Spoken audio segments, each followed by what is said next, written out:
Este es un mensaje del pastor John MacArthur, traducido y predicado en español para el mundo de habla hispana. Como ustedes saben, estamos estudiando juntos una serie acerca del señorío de Jesucristo en referencia a la salvación. Esta noche llegamos al tercer mensaje en nuestra serie titulado El llamado al arrepentimiento. La naturaleza de esta serie es que es a partir de escrituras selectas en lugar del enfoque normal que tomo de un pasaje dado. También la naturaleza de esta serie es que es polémica. Esto significa que está orientada hacia un punto en particular, tiende a ser argumentativa al adoptar una postura y presentar otra y una postura equivocada hasta donde yo puedo ver. Esto es algo que no hacemos con mucha frecuencia, pero de vez en cuando hemos sentido la necesidad de predicar acerca de ciertas cosas que están siendo enseñadas que pensamos que no son coherentes con la palabra de Dios. Y como dije al principio de nuestra serie, he estado tratando con esto por varios años. De hecho, por más de 10 años, este ha sido un tema de preocupación seria para mí. De hecho, he estado en el proceso de escribir un libro del tema durante aproximadamente 4 años. Y ahora está terminado el libro. De hecho, ya lo leí. Ya realicé toda la edición final del manuscrito esta semana. Y ahora está en manos de la casa de publicaciones para revisión final y después será publicado en mayo. Tiene que ver con este tema de lo que es el Evangelio. El título del libro es El Evangelio según Jesucristo. Y hemos escuchado a muchas personas diciéndonos lo que es el Evangelio. Es mi convicción que debemos escuchar lo que Jesús dice y ver lo que Él tiene que decir. Uno de los elementos que está en juego en este debate de mucha influencia es el asunto del arrepentimiento. ¿Qué es y dónde encaja? ¿Es una parte esencial del mensaje del Evangelio o no lo es? Y espero que en esta noche, al ver juntos la palabra de Dios y considerar algunas de las cosas que están siendo dichas, podamos tener un entendimiento claro de lo que la Biblia tiene que decir acerca del arrepentimiento. Francamente, uno de los elementos más claros de las invitaciones bíblicas a la salvación es la demanda de arrepentimiento. Si usted toma el Nuevo Testamento y lo lee tal cual, se verá presionado a concluir que el arrepentimiento es un factor esencial en una presentación del Evangelio. Para reforzarle eso, me gustaría simplemente tener un pequeño estudio bíblico con usted. Tome su Biblia y comencemos en Mateo capítulo 3 y sigamos un poco el registro del Evangelio hasta el libro de los Hechos, un par de notas en las epístolas, y veamos cuál es el resumen de estos versículos. En Mateo capítulo 3 se nos presenta al primer evangelista del Nuevo Testamento, ningún otro que Juan el Bautista. En el versículo 1 del capítulo 3 dice, en aquellos días Juan el Bautista vino predicando en el desierto de Judea, diciendo, arrepentíos, porque el reino de los cielos se ha acercado. Después en el versículo 8, Juan añadió, por tanto, traed frutos dignos de arrepentimiento. Después en el capítulo 4, versículo 17, siguiendo a Juan el Bautista, vino el ministerio de Jesús. Y desde ese entonces, esto es al principio de su ministerio, Jesús comenzó a predicar y a decir, arrepentíos, porque el reino de los cielos se ha acercado. Capítulo 9 y versículo 13. Jesús dijo, pero id y aprended lo que esto significa. Deseo compasión y no sacrificio. Esto es deseo, una actitud de corazón, no una religión externa, porque no he venido para llamar a los justos, sino a pecadores. Veamos Marcos, capítulo 1 y versículo 14. Y de nuevo Marcos presenta a Juan. Después de que había sido llevado preso, Jesús vino a Galilea, predicando el Evangelio de Dios. ¿Y cuál fue? Diciendo, el tiempo se ha cumplido y el Evangelio de Dios se ha acercado. Arrepentíos y creed en el Evangelio. Capítulo 2 de Marcos, versículo 17. Y oyendo esto, Jesús les dijo, no son aquellos que están saludables los que necesitan un médico, sino aquellos que están enfermos. No he venido a llamar a los justos, sino a pecadores. Y de nuevo vemos el mensaje del arrepentimiento dado a pecadores. Capítulo 6, versículo 12 de Marcos. Y aquí vemos que el ministerio ha ido más allá de Juan el Bautista, más allá de Jesús, a los apóstoles, los discípulos. Y dice en el versículo 12, salieron y predicaron que los hombres debían, ¿qué? Arrepentirse. Veamos el Evangelio de Lucas y veamos cómo es que Lucas relata la primera predicación del Evangelio de Dios. En Lucas capítulo 5 se nos vuelve a presentar este pensamiento en el versículo 31, el ministerio de Jesús. Y aquí él expande el registro de Mateo y Marcos, y en el versículo 31 Jesús les respondió y les dijo, refiriéndose a los fariseos y a los escribas, no son los que están bien los que necesitan un médico, sino aquellos que están enfermos. No he venido a llamar a justos, sino a pecadores al arrepentimiento. Esa fue la implicación de Mateo, la implicación de Marcos, y es afirmado de manera explícita por parte de Lucas, cómo el ministerio de Jesús fue dirigido a pecadores llamándolos al arrepentimiento. El capítulo 13 de Lucas nos lleva en mayor profundidad al ministerio del Evangelio de Dios. En la misma ocasión hubieron algunos que estaban presentes que le contaron de los galileos cuya sangre Pilato había mezclado con sus sacrificios. Y él les respondió y les dijo, ¿suponen ustedes que estos galileos eran peores pecadores que los demás galileos porque sufrieron esto? Os digo no, antes si no os arrepentís, todos pereceréis igualmente. ¿Os suponéis que esos 18 en los que la torre de Siloé cayó y los mató eran peores que todos los hombres que viven en Jerusalén? Os digo no, antes si no os arrepentís, todos pereceréis igualmente. Ahora, las preguntas que se presentan aquí son preguntas muy interesantes. Lo que la gente quería saber era, ¿cómo es que hubieron algunos galileos que entraron a ofrecer sacrificio a Dios y los hombres de Pilato entraron y los mataron mientras que estaban ofreciendo sacrificios a Dios?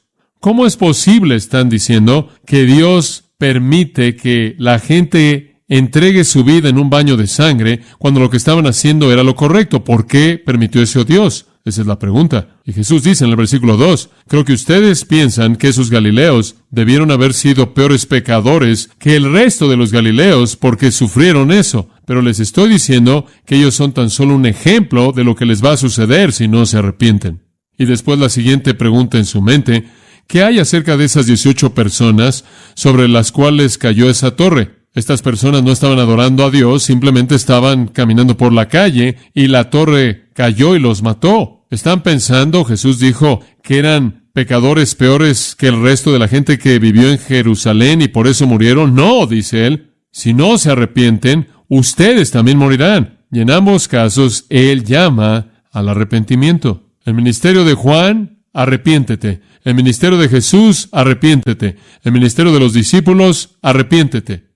Vayamos a Lucas capítulo 15, versículo 7. Os digo, Jesús dice, después de describir al hombre que perdió la oveja y fue a buscar la oveja, que cuando él viene a casa, él se regocija y demás. Os digo que de la misma manera habrá más gozo en el cielo por un pecador que se arrepiente, que por 99 personas justas que no necesitan arrepentimiento. Versículo 10. Él cuenta una historia de una mujer que encontró una moneda y se regocijó.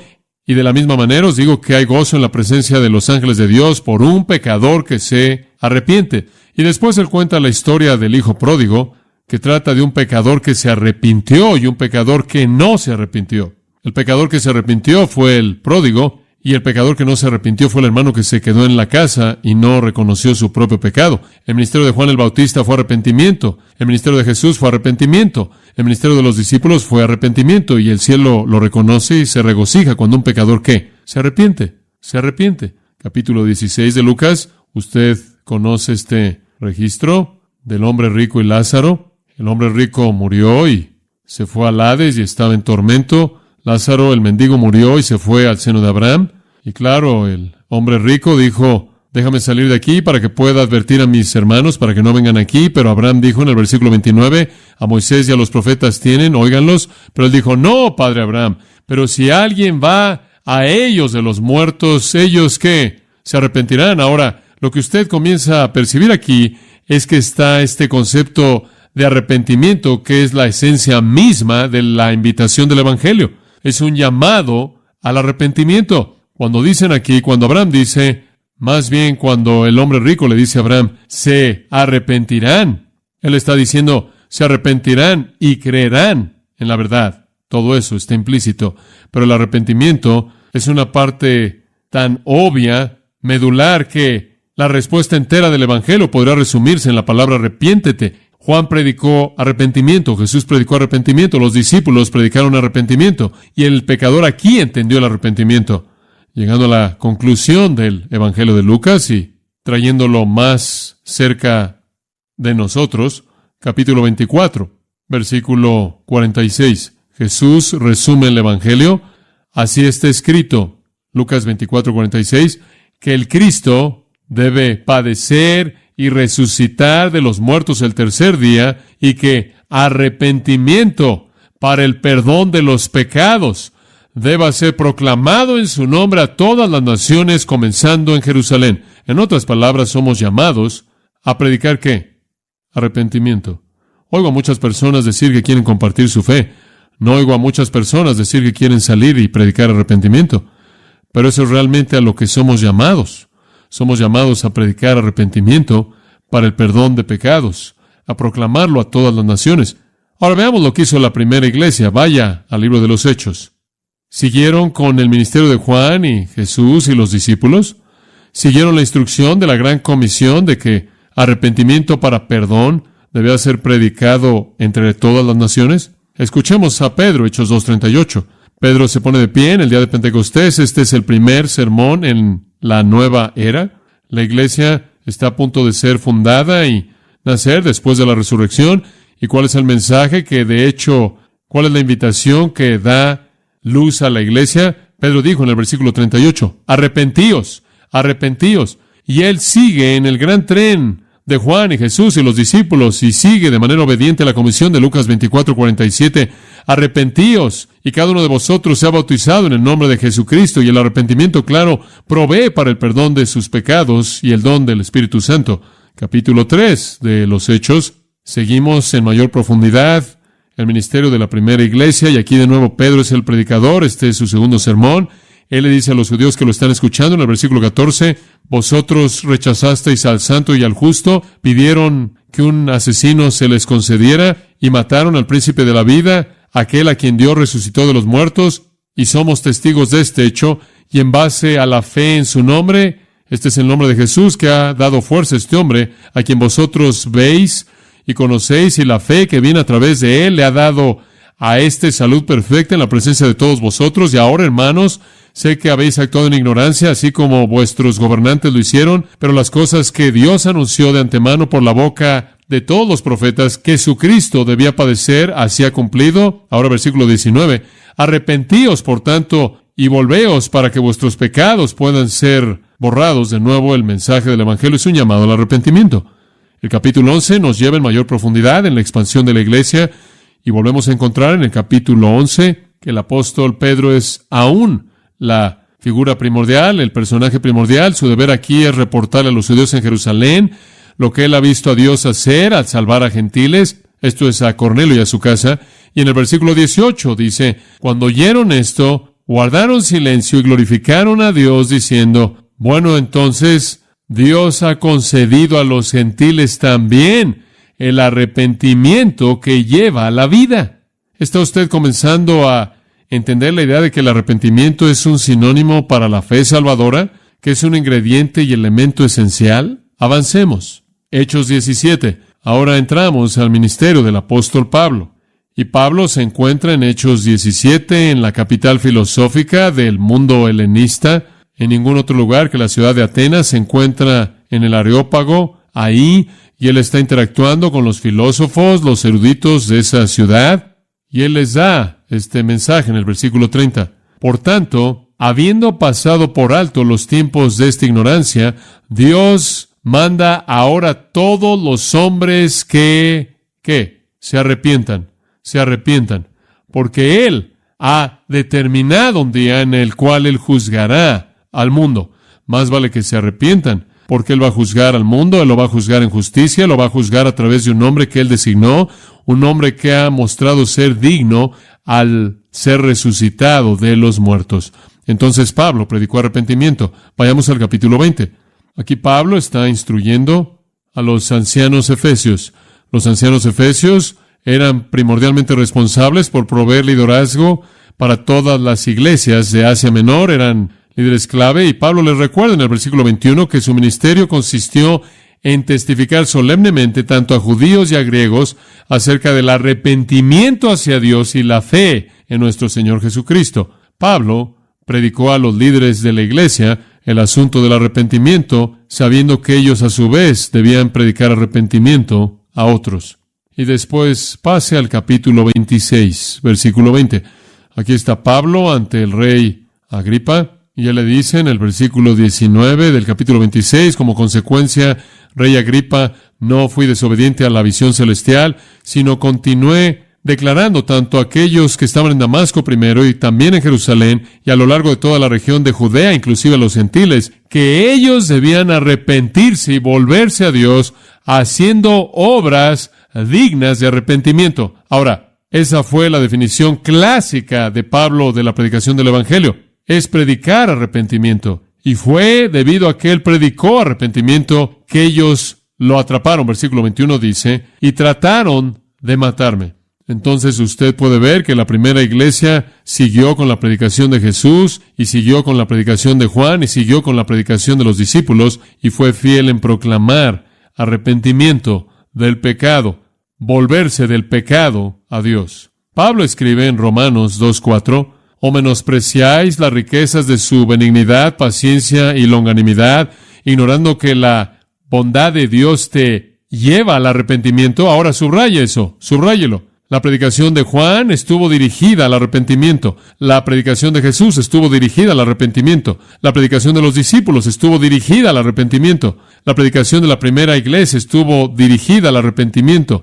Inclusive la obra de Dios está dirigida a producir arrepentimiento. ¿Por qué? Porque dice en 2 de Pedro, de nuevo, capítulo 3, versículo 9, el Señor no retarda su promesa, como algunos la tienen por tardanza, sino es paciente para con todos, no queriendo que ninguno perezca, sino que todos vengan ¿a qué? Al arrepentimiento. Querido amigo, quiero decirle que en ese versículo el arrepentimiento es un sinónimo ¿de qué? Salvación. No puede haber fe sin arrepentimiento, no puede haber salvación sin arrepentimiento. El arrepentimiento es un sinónimo. Es un elemento dentro de la obra salvadora de Dios que es tan esencial que la obra salvadora de Dios, de hecho, puede ser llamada arrepentimiento, volverse. Hay otras invitaciones en el Nuevo Testamento que llaman a esto sin usar la palabra. Por ejemplo, ve a Marcos 8:34. Y aquí el Señor Jesús está dando una invitación. Él se dirigió a la multitud y estaban congregados ahí con los discípulos que estaban ahí, y Él le dijo a esa gran congregación, a esa multitud de personas, si alguno quiere venir en pos de mí, quiere ser mi discípulo, quiere seguirme, niéguese a sí mismo y tome su cruz, esto es, disposición a morir, a entregar su vida, y sígame. Ahora ese es un llamado a volverse de el yo, a volverse del pecado, a volverse hacia Cristo. Observe Lucas, capítulo 9, y de nuevo, simplemente 2 versículos ahí, 23, mismo pensamiento.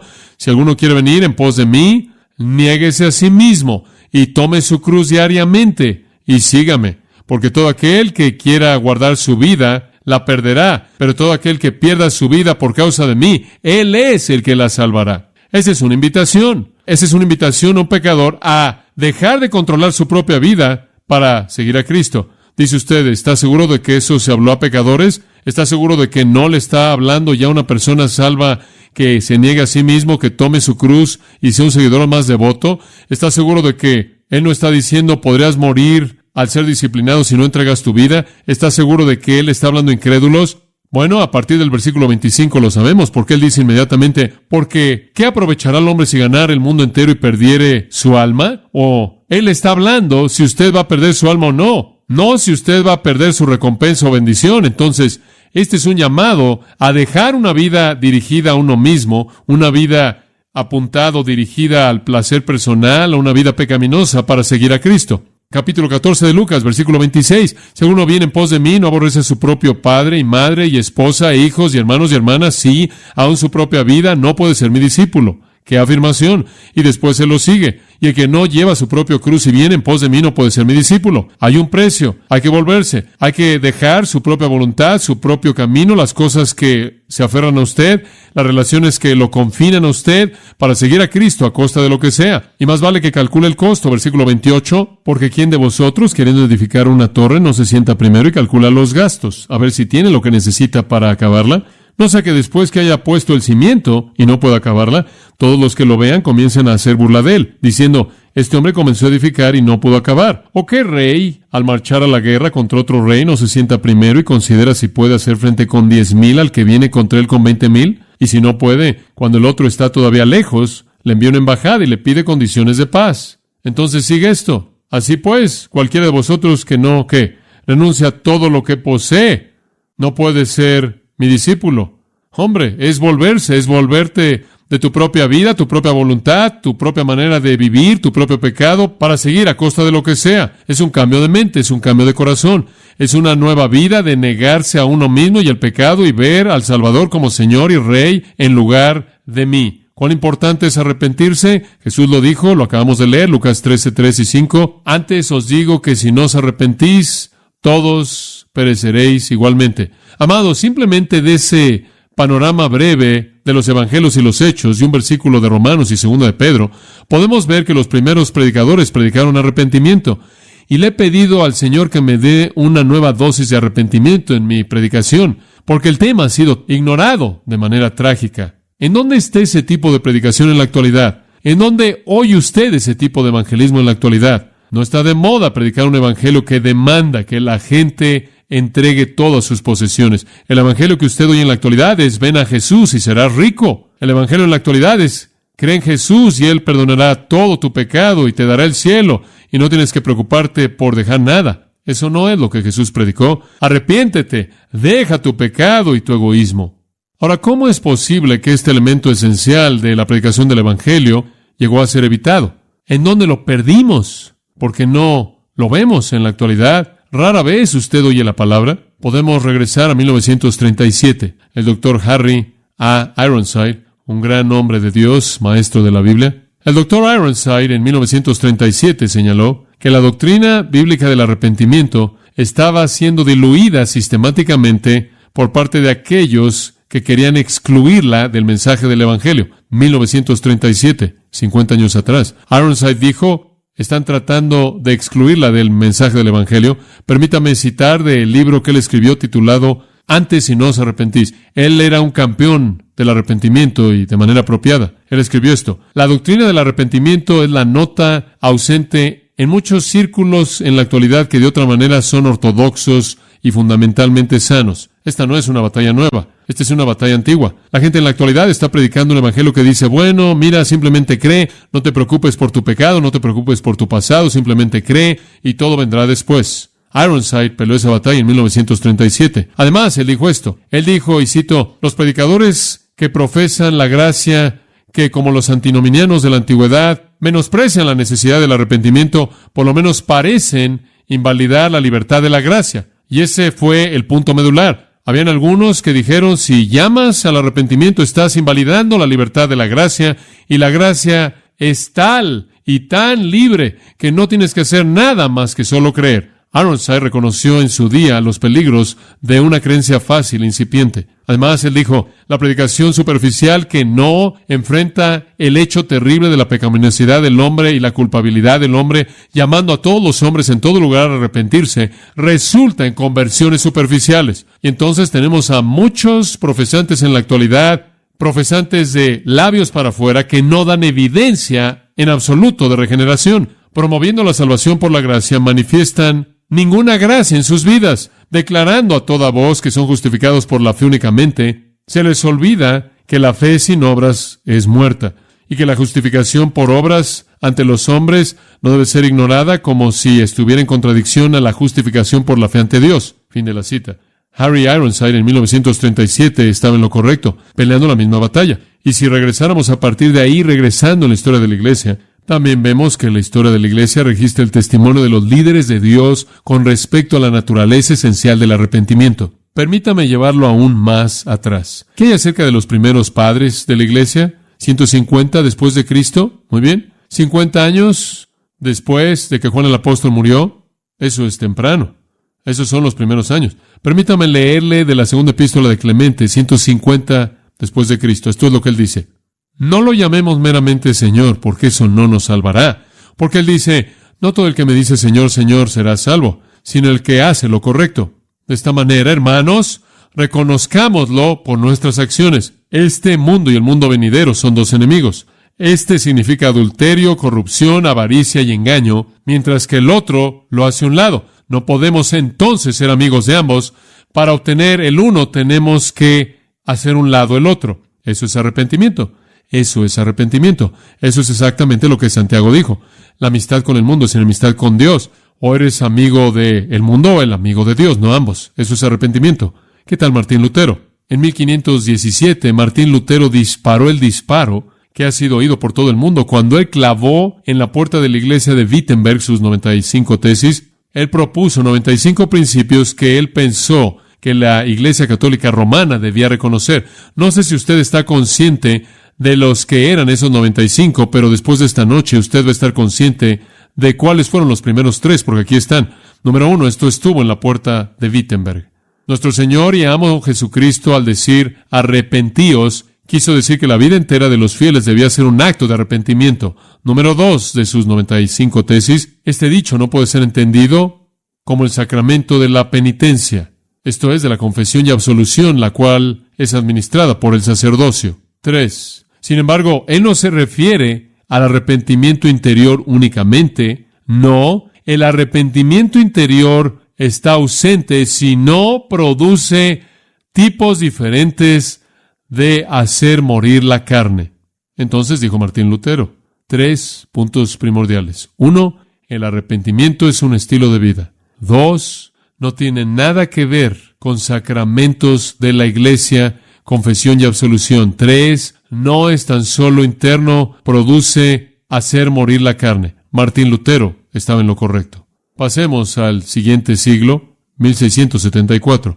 En 1674, la obra maestra teológica conocida como el Catecismo Corto de Westminster fue escrito, y en ese catecismo, el cual algunos de ustedes han leído, inclusive estudiado, si vienen de un trasfondo reformado, hay una serie de preguntas y respuestas, y eso era la enseñanza a manera de catecismo, pregunta y respuesta, pregunta y respuesta, pregunta y respuesta, y usted le enseñaba a sus niños el catecismo, y eventualmente ellos se memorizaban todos los elementos de la teología. Una de las preguntas en el Catecismo Corto de Westminster es esta: ¿qué es el arrepentimiento para vida? ¿Qué es el arrepentimiento para vida? Respuesta: el arrepentimiento para vida es una gracia salvadora mediante la cual un pecador, a partir de un sentido verdadero de su pecado y un entendimiento de la misericordia de Dios en Cristo, con tristeza y odio de su pecado, se vuelve de eso a Dios con un propósito completo de ello, un esfuerzo por la obediencia nueva. Una gran afirmación. Es una gracia salvadora, esto es, viene de Dios, mediante la cual un pecador, a partir de un sentido verdadero de su pecado y entendimiento de la misericordia de Dios en Cristo, con tristeza y odio de su pecado, se vuelve de él hacia Dios con un propósito pleno y un esfuerzo que busca la obediencia nueva. Además, el catecismo dice, el arrepentimiento para vida consiste primordialmente en 2 cosas. 1, en volverse del pecado y dejarlo. 2, en volverse a Dios. Después viene la siguiente pregunta en el catecismo. ¿Qué es ese volverse del pecado, el cual es parte del arrepentimiento verdadero? Respuesta: el volverse del pecado, lo cual es parte del arrepentimiento verdadero, consiste en 2 cosas. 1, en dejar o volverse de todos los pecados abiertos con respecto a nuestra conducta y conversación. 2, en un volverse de todos los demás pecados con respecto a nuestros corazones y deseos. En otras palabras, es volverse del pecado en lo que usted hace y volverse del pecado en lo que usted piensa. La siguiente pregunta: ¿acaso aquellos que verdaderamente se arrepienten del pecado nunca regresan a la práctica de los mismos pecados de los que se han arrepentido? Respuesta: aquellos que se han arrepentido verdaderamente de pecado nunca regresan a la práctica del mismo, de tal manera que viven en una vida de pecado como lo hicieron antes. Y cuando alguno de ellos, después del arrepentimiento, regresan a una vida de pecado, es una señal evidente de que su arrepentimiento no fue el tipo correcto. Algunos verdaderamente se han arrepentido de sus pecados, aunque pueden ser superados y sorprendidos por tentaciones como para caer en la comisión de esos mismos pecados de los que se han arrepentido. Sin embargo, no permanecen en ellos, sino que se vuelven a levantar y con tristeza amarga lloran por ellos y regresan al Señor. Así dice el Catecismo de Westminster. ¿Qué hay acerca de los puritanos? ¿Qué creían acerca del arrepentimiento? Goodwin los representa. El puritano británico escribió esto: en donde hay duelo, esto es llorar, por ofender a Dios, está carente o ausente, no hay señal de ninguna voluntad buena, obrada en el corazón hacia Dios, ni de amor hacia Él, sin lo cual Dios nunca aceptará un hombre. En otras palabras, Él está diciendo, si no hay lloro por el pecado, es evidente que Dios no ha llevado a cabo su obra en el corazón. De otra manera, no hay esperanza de corrección. Dios no perdonará hasta que Él vea esperanza de corrección. Ahora, hasta que un hombre confiesa su pecado, y eso con amargura, es una señal de que lo ama. Mientras que Él lo esconde, lo evade y no lo deja, es dulce en su boca. Y por lo tanto, hasta que Él lo confiesa y llora por Él, es una señal de que no le es amargo, y entonces Él no lo va a dejar. Un hombre nunca dejará el pecado hasta que encuentre amargura en él, y si es así, entonces Él estará en amargura por él, y la tristeza piadosa produce arrepentimiento. De todas las afirmaciones que he leído del tema, la más fuerte viene de Carlos Haddon Spurgeon. Escuche lo que Spurgeon dijo: debe haber un abandono del pecado verdadero y en hecho, y un volverse a la justicia en acto real y obra en la vida diaria. El arrepentimiento, con toda seguridad, debe ser total. ¿Cuántos dirán, Señor, yo renunciaré a este pecado y al otro, pero hay ciertos deseos pecaminosos a los que me debo aferrar? Oh, señores, en el nombre de Dios, permítanme decirles, no es el dejar un pecado, 50 pecados, lo que es el arrepentimiento verdadero, es la renuncia solemne de todo pecado. Si tú albergas una de esas serpientes malditas en tu corazón y dejas las demás, ese único deseo, como una gotera en un barco, va a hundir tu alma. No pienses que es suficiente dejar tus vicios externos. No pienses que es suficiente cortar los pecados más corruptos de tu vida. Es todo o nada lo que Dios demanda. Arrepentíos, dice Él, y cuando Él te llama a arrepentirte, Él quiere decir arrepiéntete de todos tus pecados. De otra manera, Él nunca puede aceptar tu arrepentimiento como real y genuino. Todo pecado debe ser dejado, de otra manera nunca tendrás a Cristo. Toda transgresión debe ser renunciada, de otra manera las puertas del cielo deben ser cerradas en contra de ti. Recordemos entonces que para que el arrepentimiento sea sincero, debe ser arrepentimiento entero. El arrepentimiento verdadero es un volver del corazón como también de la vida. Es entregar el alma entera a Dios para que sea suya por los siglos de los siglos. Es renunciar a los pecados del corazón como también los crímenes de la vida. Fin de la cita. ¿Eso es lo suficientemente fuerte? Lo que Spurgeon está diciendo y lo que él está reflejando es la enseñanza de la Iglesia a lo largo de todos sus siglos. Que el pecador se golpea su pecho y dice, Dios, sé propicio a mí, pecador. Y se ve obligado a buscar liberación de todo su pecado, aunque no necesariamente él va a recitar cada pecado. Hay un deseo en su corazón por ser liberado de todo su pecado. Y Spurgeon está diciendo, si vienes a Cristo y dices, quiero que seas mi Salvador, quiero que me des el perdón y quiero que me prometas el cielo, pero hay algunos pecados a los que quiero seguir aferrándome, eso no es arrepentimiento sincero. Entonces hemos visto las Escrituras, un mensaje de arrepentimiento. Hemos visto la historia de la Iglesia, una afirmación de arrepentimiento. Amados, a pesar de todas las Escrituras y todo lo que la historia de la Iglesia refleja, hay algunas personas que continúan declarando que predicar arrepentimiento al no salvo viola el Evangelio. ¿Oyó eso? Enseñan que predicar arrepentimiento al no salvo viola el Evangelio. Por ejemplo, ningún otro que un teólogo eminente como Louis Perry Chafer escribe en el volumen 3, página 372, que el arrepentimiento es una de las características más comunes de la responsabilidad humana, que con demasiada frecuencia es añadida de manera equivocada al único requisito de fe o creencia. Es una afirmación absolutamente increíble. El arrepentimiento es una responsabilidad humana añadida de manera equivocada a la fe. Me parece que eso es intercambiable con la fe salvadora en el registro bíblico. Dice usted, bueno, ¿de dónde viene eso? Digo, ¿cómo puede una persona aferrarse a esa postura? Bueno, Chafer señaló que en Hechos 16:31, Pablo no le dijo al carcelero de Filipos que se arrepintiera. Tiene razón. ¿Sabe usted lo que él le dijo al carcelero de Filipenses según el registro de las Escrituras? Cree en el Señor Jesucristo y serás salvo. Chafer dice esto. Pablo no le dijo al carcelero de Filipos que se arrepintiera. Después dice esto. Ese silencio, él llamó, y estoy citando, es una evidencia abrumadora de evidencia irrefutable. presentando de manera clara que el Nuevo Testamento no impone el arrepentimiento en los incrédulos como una condición de salvación. Fin de la cita. Me parece difícil entender eso. ¿Qué razonamiento es ese? ¿Quiere usted saber algo más que Pablo no le dijo al carcelero de Filipos? Él no le dijo que Jesús era Dios, según el registro de Hechos 16:31. Él no dijo que Jesús murió en una cruz.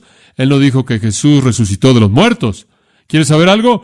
Él probablemente dijo todo eso, incluyendo todo lo que había que decir del arrepentimiento, pero todo fue resumido por Lucas cuando él lo escribió bajo la inspiración del Espíritu, simplemente para darlo en esa afirmación, porque creer implicó arrepentimiento y el Señor Jesucristo implica todo lo que Él es y todo lo que Él hizo. Pero defenderlo a partir del silencio y cancelar cualquier otro elemento del arrepentimiento en el registro del Nuevo Testamento y decir que debido a que no está ahí, esa es una masa abrumadora de evidencia, eso no lo podemos entender. Y un pastor local popular dijo, arrepentimiento no significa volverse del pecado ni cambiar la conducta de uno. Ahora, como puede ver usted, la razón por la que tienen que decir esto es porque tienen que lidiar con la palabra arrepentimiento. Está ahí. Otro maestro bien conocido de la Biblia dice, arrepentimiento significa cambiar la mente de uno, no la vida de uno. Ahora nos estamos acercando al asunto, porque usted se está preguntando cómo es posible que la gente diga que el arrepentimiento no es un elemento si él acaba de decir arrepiéntete, arrepiéntete y arrepiéntete todo el tiempo. Y lo que usted tiene que entender es que redefinen el arrepentimiento. Y lo que dicen es que el arrepentimiento significa cambiar su mente acerca de quién es Jesús, nada más. El arrepentimiento es un cambio de mente acerca de quién es Cristo.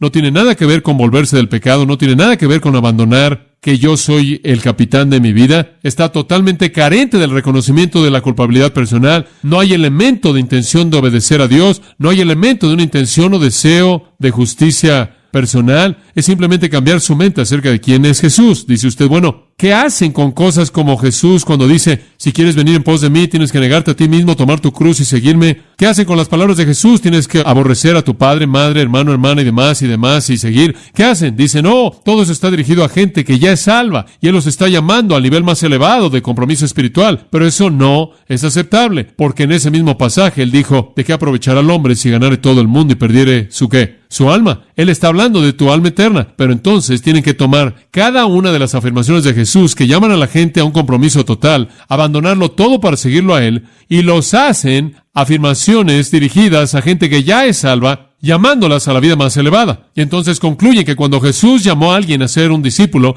Él estaba llamando a un creyente a un segundo nivel. Y un cristiano es una cosa y un discípulo es otra. Y el próximo domingo por la noche vamos a hablar acerca de lo que es un discípulo y vamos a tratar con ese asunto. Pero dicen, sí, te arrepientes en el hecho de que cambias tu parecer acerca de quién es Jesús. No tiene nada que ver con volverte del pecado. No tiene nada que ver con abandonar el hecho de que tú gobiernas tu vida. No hay reconocimiento de culpabilidad personal. No hay intención de obedecer a Dios y no hay deseo por la justicia verdadera. Y le quiero decir que eso no es lo que Jesús quiso decir cuando dijo arrepiéntete. El llamado del Evangelio de Jesús fue un llamado a dejar el pecado como lo fue un llamado a creer en Él. Fue un llamado a volverse del pecado. Desde su primer mensaje hasta el último, el tema del Salvador fue un llamado a los pecadores a dejar su pecado, a abrazar a Dios, a buscar la justicia. No fue únicamente que tenían que tener una nueva perspectiva acerca de quién era Él, sino que tenían que dejar su pecado y seguirlo a Él. Y Lucas, como lo vimos en el capítulo 24 y el versículo 47, dijo que cuando vayas a predicar, Jesús dijo, predica arrepentimiento para el perdón de los pecados. Y si estás viniendo a Cristo para el perdón de los pecados, lo que lleva a eso es ¿qué? Arrepentimiento. Por cierto, Lucas es el único escritor de los evangelios que da el contenido del mensaje que es inherente en la Gran Comisión. Los otros escritores únicamente dan la comisión. Vayan y predican. Lucas dice, esto es lo que predicas, arrepentimiento, el cual lleva al perdón de pecados. Y entonces el arrepentimiento siempre está ligado al pecado. No es solo cambiar tu parecer acerca de quién es Jesús.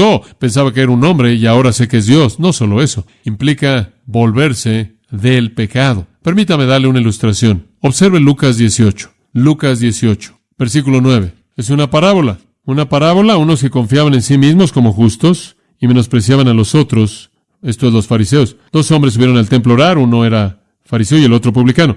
El fariseo, puesto en pie, oraba consigo mismo de esta manera: Dios, te doy gracias porque no soy como los otros hombres, ladrones, injustos, adúlteros, ni aun como este publicano. Ayuno 2 veces a la semana, doy diezmos de todo lo que gano. Él estaba ahí confesándole a Dios su ¿qué? Su justicia. Sí. Permítame hacer una pregunta. ¿Creyó él en Dios? ¿Acaso el fariseo creyó en Dios? Sí. ¿Tuvo el fe en Dios? Sí. ¿Era salvo? No. ¿Por qué? Porque su fe carecía ¿de qué? de arrepentimiento. Como puede ver, esa es una ilustración clásica del hecho de que aquí hay un hombre que creía en Dios. Aquí está un hombre que era devoto a Dios. Aquí hay un hombre que fue al templo a orar al Dios en el que creía, pero no había arrepentimiento en el corazón y no había relación. Él era una farsa. Él era un farsante. Mas el publicano, estando lejos, no quería ni aún alzar los ojos al cielo, sino que se golpeaba el pecho diciendo: Dios, sé propicio a mí, pecador. Os digo que éste descendió a su casa justificado antes que el otro. El primer hombre nunca conoció la salvación. Él era un creyente que no se arrepintió. El segundo hombre fue un incrédulo quien se arrepintió. Él era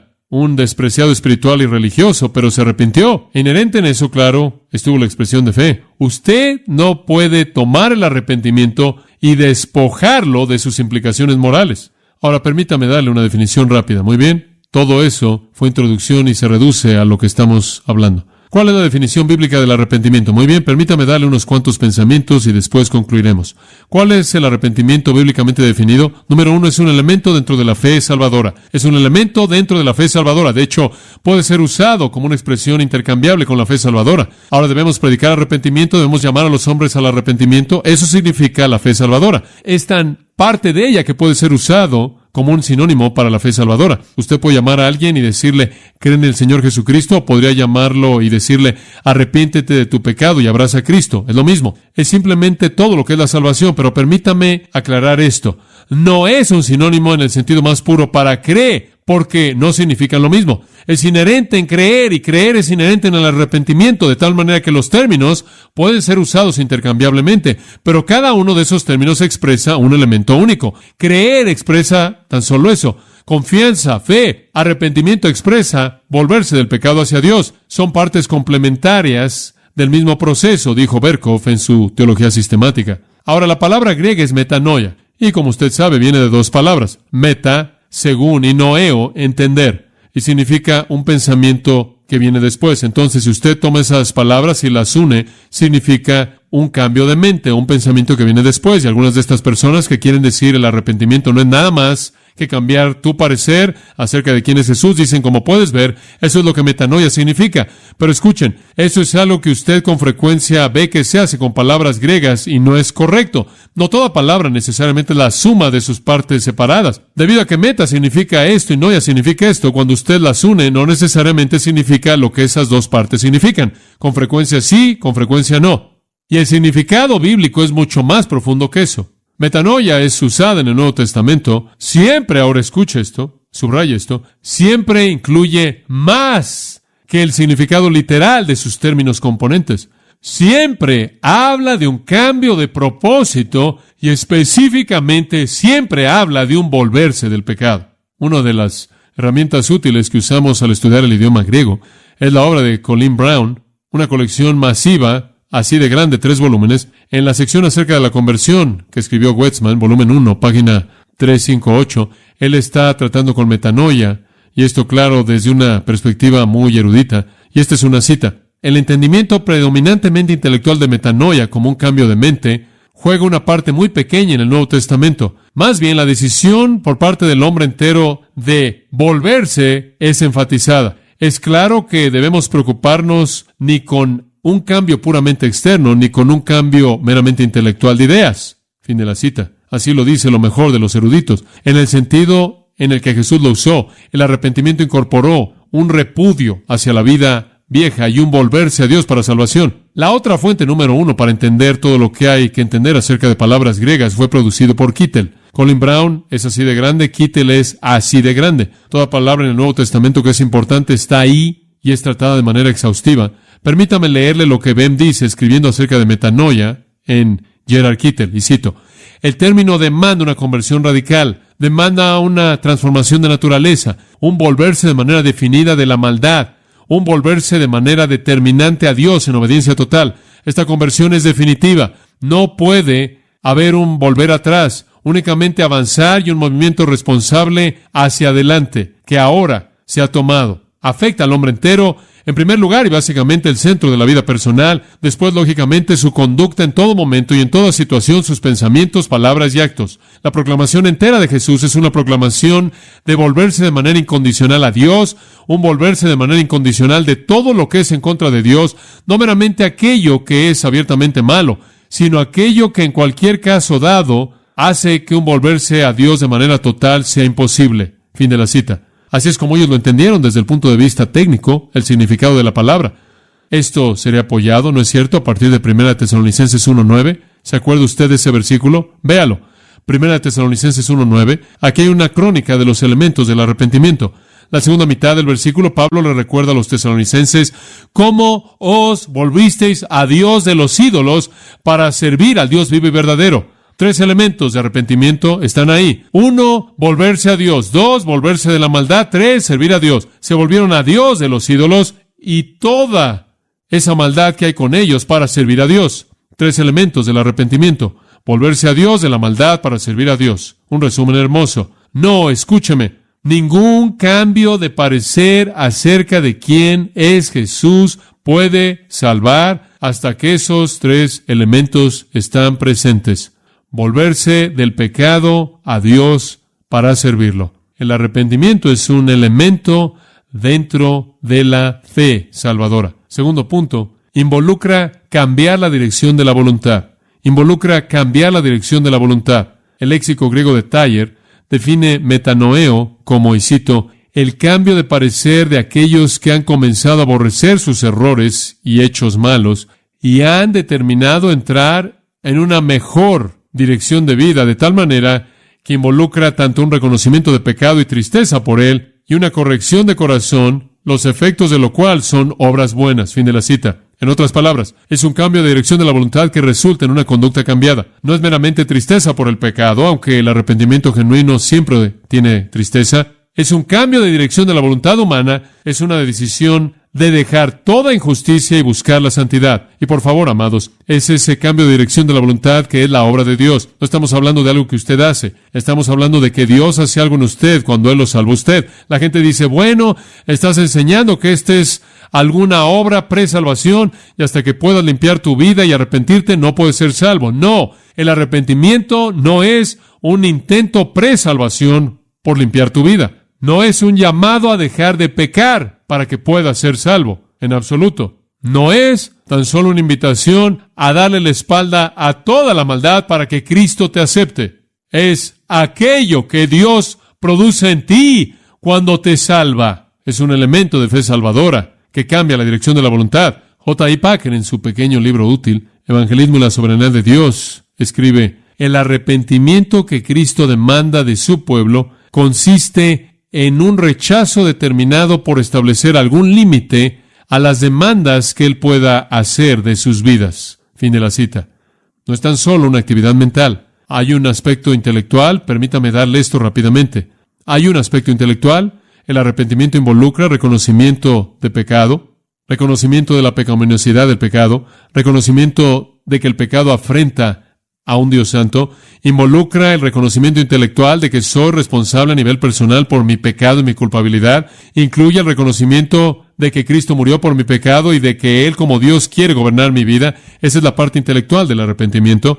En segundo lugar, tiene una parte emocional. Ese reconocimiento produce tristeza, produce deseos nuevos y nuevos impulsos, produce vergüenza. Y 2 Corintios 7:10 dice que hay una tristeza que lleva al arrepentimiento. Entonces comienza.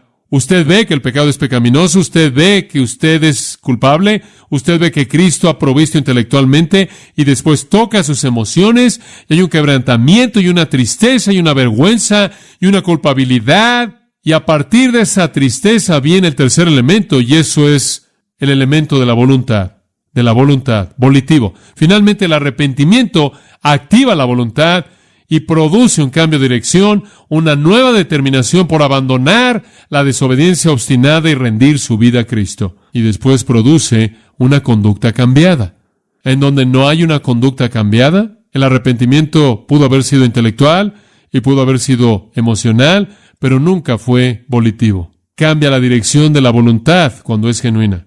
En tercer lugar, y como resultado cambia la vida. Cambia la vida.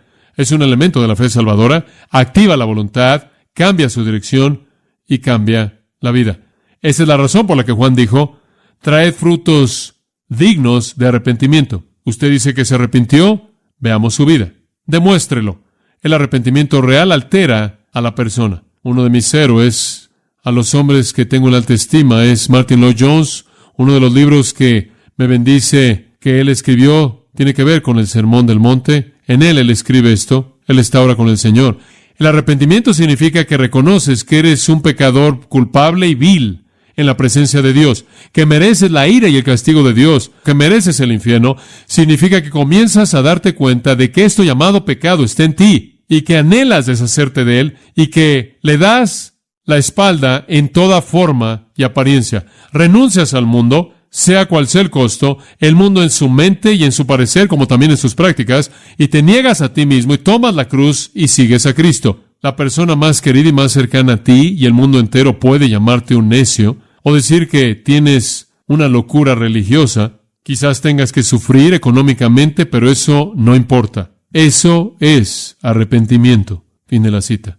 Se convierte en un estilo de vida continuo. El arrepentimiento que comienza en la salvación comienza un proceso progresivo de por vida de confesión de pecado. 1 Juan 1:9, seguimos confesando nuestro pecado. La actitud continua activa de arrepentimiento produce la pobreza de espíritu, el lloro, la mansedumbre que caracteriza a los creyentes verdaderos en las bienaventuranzas de Mateo 5. El arrepentimiento produce un nuevo estilo de vida, no solo una opinión diferente acerca de Cristo, un nuevo estilo de vida. Aquellos que oyeron a Jesús predicar sabían a qué los estaba llamando. Créame, los judíos sabían exactamente a qué estaba llamándolos. Él no tan solo los estaba llamando a cambiar su opinión acerca de él. Ellos conocían lo que Isaías dijo cuando Isaías predicó. ¿Qué predicó él? Isaías 1:16, esto es lo que Isaías predicó. Lavaos, limpiaos, quitad la maldad de vuestras obras de mis ojos, dejad de hacer la maldad, aprended a hacer el bien, buscad la justicia. Y después, aunque vuestros pecados sean rojos, serán ¿qué? Blancos como la nieve. Aunque sean rojos como el carmesí, serán como la lana, si os lavareis, si os limpiareis. La progresión comienza internamente y después se manifiesta a sí misma en actitudes y acciones. Al final de Isaías, o cerca del final, capítulo 55, encontramos el mismo tipo de llamado. 2 versículos ricos acerca de este asunto del arrepentimiento. No sé cómo pueden pasar estos por alto. Buscad a Jehová mientras que él pueda ser hallado, Isaías 55:6. Llamadlo mientras que esté cercano. ¿Cómo hago eso? Deje limpio su camino y el hombre inicuo sus pensamientos y vuélvase a Jehová, y él tendrá de él misericordia, y a nuestro Dios, el cual será amplio en perdonar. Él perdonará cuando el impío deja su camino y el hombre injusto deja sus pensamientos y se vuelve al Señor. Ese texto conocido, con frecuencia usado mal y quizás con demasiada frecuencia evitado. 2 de Crónicas 7:14. Y mi pueblo que es llamado por mi nombre, cuando se humilla y ora y busca mi rostro y se vuelve de sus caminos impíos, entonces oiré de los cielos y perdonaré su pecado. Cuando se vuelvan, cuando se arrepientan. Y quiero decirle, cuando Juan el Bautista predicó arrepentimiento, nadie se confundió. Ellos sabían lo que él dijo y ellos sabían exactamente lo que él quiso decir. ¿En dónde están los frutos? Pruebe su arrepentimiento por su vida. ¿Y cuáles son los frutos del arrepentimiento? Simplemente obras justas, obras santas, obras piadosas, vida transformada. En Lucas tenemos el registro de ese relato mismo que acabo de citar, donde los fariseos vinieron y se volvieron a acercar con la frecuencia que lo hicieron. Juan el Bautista, siempre queriendo ellos desfilar su piedad. Y Juan les dice en el versículo 7 de Lucas 3, generación de víboras, ¿quién os amonestó para que huyeseis de la ira venidera? ¿Qué están haciendo aquí, víboras? Haced frutos dignos de arrepentimiento, dice él. ¿Cuáles son esos frutos? ¿Cuáles son? Versículo 10, las multitudes dijeron, ¿qué haremos? ¿Qué debemos hacer? ¿Cuáles son los frutos de arrepentimiento? Él dice, el que tiene 2 túnicas, dé al que no tiene. Y el que tiene que comer, haga lo mismo. Vinieron también unos publicanos para ser bautizados y le dijeron, Maestro, ¿qué haremos? Más de los frutos del arrepentimiento. Les dijo, no exijáis más de lo que os está ordenado. También le preguntaron unos soldados diciendo, ¿y nosotros qué hacemos? Y les dijo, no hagáis extorsión a nadie, ni calumniéis y contentaos con vuestro salario. Cosas bastante prácticas, ¿no es cierto? ¿Quiere usted saber en dónde se aparece el arrepentimiento verdadero?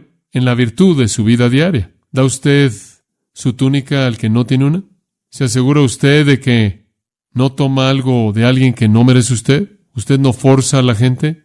¿Usted no acusa a la gente de manera falsa? ¿Está usted contento con el sueldo que tiene? Ahí es en donde la legitimidad de su arrepentimiento se manifiesta. Eso es bastante mundano. Y, amados, quiero decirles que ningún mensaje que no llama al arrepentimiento no puede ser llamado de manera apropiada del Evangelio. La conversión para Jesús es más que dejar un patrón de pensamiento antiguo. Es una nueva vida. Es una nueva vida. Bim dice, escribiendo de nuevo en el volumen de Kittel, convertirse abraza todo el amanecer de las demandas del reino de Dios del hombre. Una vida cambiada. Y por favor entiendan, no creo que alguien podría malinterpretarme en esto. Esto no es algo que usted hace para que usted se pueda salvar. Esto es algo que el Espíritu de Dios produce en usted al salvarlo usted. Esa es la razón por la que dice, y hemos estado leyendo esto en 2 de Timoteo, y este es un pasaje esencial para que nosotros lo entendamos. Capítulo 2, versículo 25, por si quizás Dios les conceda arrepentimiento. Es un regalo de Dios. Es un regalo de Dios. Hechos 11, versículo 18, que Dios les ha concedido arrepentimiento a los gentiles. Es un regalo de Dios. Permítame cerrar con este último pasaje. Mateo 21, 28. Acompáñeme ahí, por favor. Tanto que decir. Mateo 21, 28. ¿Pero qué os parece? Dice Jesús. Síganme en esto. Muy bien, piénsenlo. Un hombre tenía 2 hijos y acercándose al primero le dijo, Hijo, voy a trabajar en mi viña. Respondiendo él dijo, No quiero. Pero después, arrepentido fue. ¿Tienes un hijo así? Y acercándose al otro, le dijo de la misma manera. Y respondiendo él dijo, Sí, Señor, voy. Y después lamentó lo que dijo, y no fue. ¿Cuál de los 2 hizo la voluntad de su padre? Dijeron ellos, el primero. Jesús les dijo, de cierto os digo, que los publicanos y las rameras van delante de vosotros al reino de Dios. Potente, amigo mío. Jesús escribe a 2 tipos de personas. ¿Está listo para escuchar esto? La gente que pretende ser obediente, pero de hecho son rebeldes en su corazón. Pretenden ser obedientes, pero son rebeldes en su corazón. Y la gente que comienza como rebeldes, pero hace que se arrepienten. Él lo contó para el beneficio de los fariseos, que pretendían ser obedientes a Dios, pero eran rebeldes en sus corazones. Y después estaban las rameras y los publicanos, que comenzaron como rebeldes, pero se arrepintieron. No hay salvación sin arrepentimiento. No hay salvación sin arrepentimiento. Inclinémonos juntos en oración. Recuerdo, Señor, esta noche las palabras de Santiago. Someteos pues a Dios. Resistid al diablo, y él huirá de vosotros. Acercaos a Dios, y él se acercará a vosotros. Limpiaos vuestras manos, pecadores, y purificad vuestros corazones, vosotros los de doble ánimo. Afligíos, lamentad y llorad. Vuestra risa se convierte en lloro y vuestro gozo en tristeza. Humillaos en la presencia del Señor, y Él os exaltará. Padre, danos un entendimiento del llamado al arrepentimiento. Mi oración en este momento es por cualquiera aquí que ha pretendido ser obediente, pero en el corazón es un rebelde, que le dice a Dios, iré, y no va. Oh Dios, transforma esa vida. Trae arrepentimiento verdadero. Y oro en esta noche también por los publicanos y las rameras, los menospreciados, los rebeldes que viven en rebelión abierta en contra de ti, pero que están abiertos al arrepentimiento.